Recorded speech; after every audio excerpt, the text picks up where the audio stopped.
가능하신 분들이 자리에서 일어나서 함께 주님을 찬양하며 나아갑시다.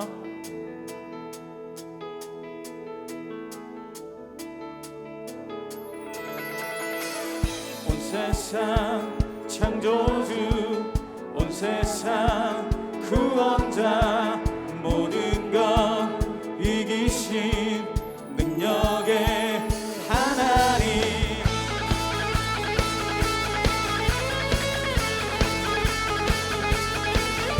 우리 함께 박수치며 주님을 찬양하며 나갑시다.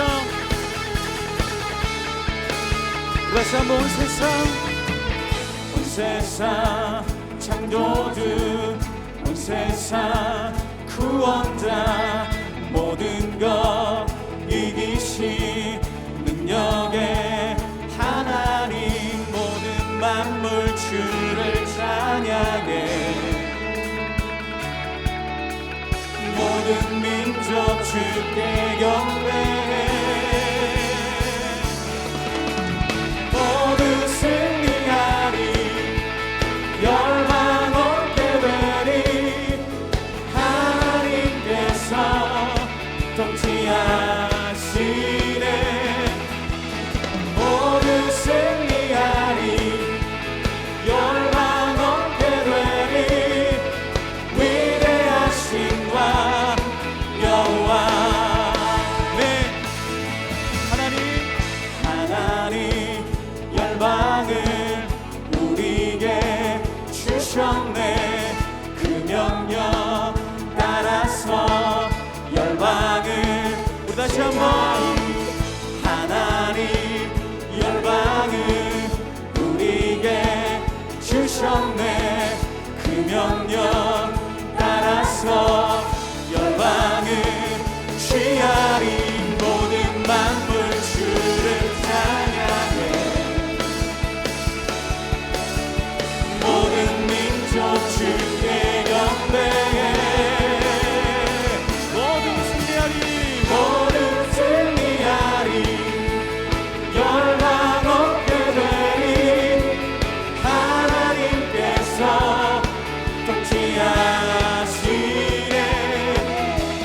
모두 승리하리, 열방 얻게 되리. 위대하신과 여호와. 다시 한번 모두 승리하리, 모두 승리하리, 열방 얻게 되리. 하나님께서 통치하시네. 모두 승리하리, 열방 얻게 되리. 위대하신과 여호와. 찬양 할렐루야, 찬양 할렐루야, 네, 찬양 할렐루야. 하나님께서 통치하시네. 찬양 할렐루야, 찬양 할렐루야.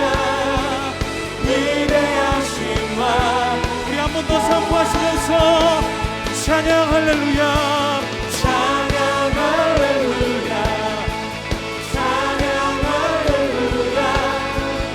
하나님께서 통치하시네. 찬양 할렐루야, 찬양 할렐루야. 위대하신과 여호와. 오늘 또 예배 자리에 나온 모든 중동부 친구들을 환영하고 축복합니다. 네, 여러분이 예배하고 있는 그 모습을 촬영하여서 제게 보내주세요. 보내주신 모든 분들에게 선물을 드리도록 하겠습니다. 오늘 본문의 배경은 이렇습니다. 베데스다, 자비의 집, 은혜의 집이라는 이 뜻이 붙여진 연못이 있었습니다. 어떤 은혜와 어떤 자비가 있길래 이런 이름이 붙여졌을까요? 이 연못에는 전해져 내려오는 일화가 있었습니다. 물이 움직일 때 누구든지 가장 먼저 들어가는 사람은 그 사람이 어떤 병을 가지고 있든지 다 낫게 된다는 이야기가 있었습니다.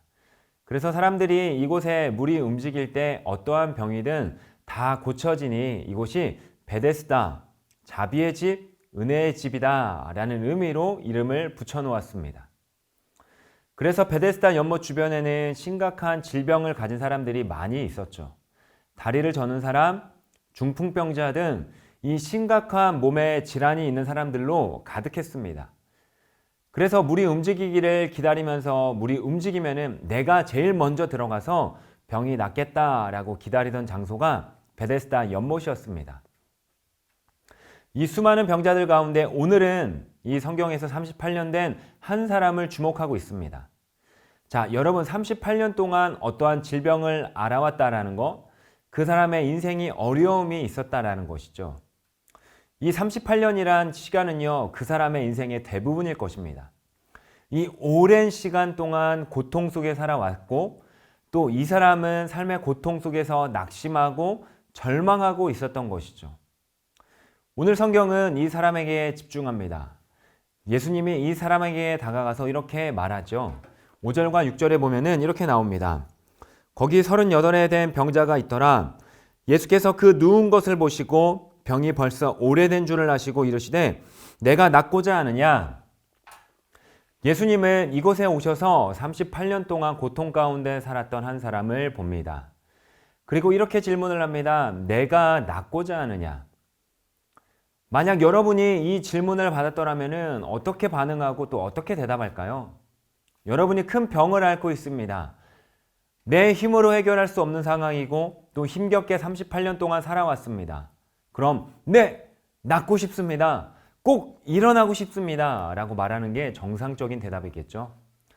그러나 이 병자의 대답은 뜻밖의 대답을 말합니다. 7절에 보면 이렇게 이야기를 하죠. 병자가 대답하되 주여 물이 움직일 때에 나를 못해 넣어주는 사람이 없어 내가 가는 동안에 다른 사람이 먼저 내려가나이다. 네, 38년 된 병자가 낫고자 하느냐였는데 그 입에서는 다른 말이 나옵니다. 원망과 불평이 쏟아져 나오고 있습니다. 나를 도와줄 사람이 없어요. 내가 지금 병을 앓고 있는 건 아무도 나에게 관심을 가져다 주지 않기 때문입니다. 물이 움직일 때 누군가가 나를 좀 도와준다면은 내가 나을 수 있을 텐데 아무도 나에게 관심을 주지 않다 보니까 내가 지금 이러고 있는 겁니다. 네, 이걸 보면서 38년 된 병자가 심각한 이 육신의 병을 앓고 있고 그거 못지않게 이 사람의 마음에도 심각한 병이 있다는 것을 우리는 알 수 있습니다. 마음이 무너져 내려버린 것이죠. 내 인생에 다시 시작할 희망은 없어 보이고 또 이제 끝이고 또한 절망이 그를 뒤엎고 있기 때문에 이 질병도 질병이지만 질병 못지않게 마음이 무너질 대로 무너진 것이지 이 38년 된 병자의 상황입니다. 그러나 이때 예수님께서 마음이 무너져 내린 이 38년 된 병자에게 어떻게 하실까요? 8절에 보면은 예수께서 이르시되 일어나 내 자리를 들고 걸어가라 하시니. 자, 말씀으로 병을 고치시고 생명을 살리신 예수님이 이 38년 된 병자에게 명령하고 선포하셨습니다. 중요한 건 육신의 질병도 가지고 있고 또 삶의 모든 희망도 끊어져 버린 이 사람에게 예수님이 말씀하셨다라는 거. 예수님의 말씀만이 이 무너진 상황을 회복시킬 수 있다라는 것입니다. 자, 우리도 예수님의 이 말씀 앞에 서야지만 또 우리도 이 말씀에 직면해야지만 우리의 육신과 마음의 회복이 일어나기 시작한다는 것이죠. 이 38년 된 병자는 이 예수님의 한마디로 고침을 받고 생명을 얻었습니다. 예수님은 지금도 여전히 우리에게 말씀이시고 또한 우리에게 생명이시라는 사실을 알려주고 있는 것입니다. 이 사람이 자리를 들고 일어나 갔습니다. 얼마나 놀라운 일이 일어났고 또 그 감격스러운 일입니까? 그런데 병고침을 받고 끝나는 게 아닙니다. 또 다른 한 이야기가 나오는데 이 병고침을 받은 사람이 유대인들에게 가서 예수가 나를 고쳐주었다라고 이야기를 하면서 유대인들이 예수가 안식일을 지켰느냐 안 지켰느냐라는 이야기가 나옵니다. 유대인들에게는 안식일이 굉장히 중요한 날입니다. 안식일에는 아무것도 하지 말아야 했습니다. 유대인들은 이 38년 된 병자의 병이 나은 것에 대한 관심보다 안식일을 지켰느냐 안 지켰느냐 이 부분에 대하여 더 관심을 두고 있었던 것이죠. 이들은 전통을 생명처럼 생각했던 것입니다. 그래서 이 예수님께서 안식일날 38년 된 병자를 고치시는 것에 대하여 왈가불가하는 것입니다. 예수님은 이 일을 하기 위하여 이 땅 가운데 오셨는데도 말이죠.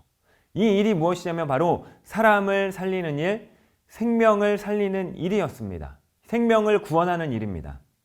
그래서 내 아버지께서도 일하시니 나도 일한다 라고 말하고 있는 것이죠. 안식일에 얽매여 있는 유대인들에게 안식일의 정의를 바꿔주신 것입니다. 하나님의 일을 하는 날이 바로 안식일이다. 즉, 우리에게 안식일은 아무것도 안 하는 날이 아니라 하나님의 일을 하는 것, 하나님을 예배하고 하나님을 기뻐하시는 일을 하는 것이 진짜 안식이다라는 것이죠. 하나님의 일은 바로 이 한 영혼을 소중히 여기고 생명을 살리는 일입니다. 이보다 더 소중하고 귀중한 일이 어디 있을까요? 결국 모든 규정과 규례보다 생명을 살리는 일이 우선이다라는 것입니다. 오늘 주님의 이 말씀을 붙들고 전통에 매인 인생이 되는 것이 아니라 주님의 말씀과 생명을 소중히 여기는 인생과 삶을 살아갈 뿐만 아니라 나 자신, 모든 이웃들에게 이 생명을 흘려보내는 모든 중등부 친구들이 되기를 주님의 이름으로 소망합니다.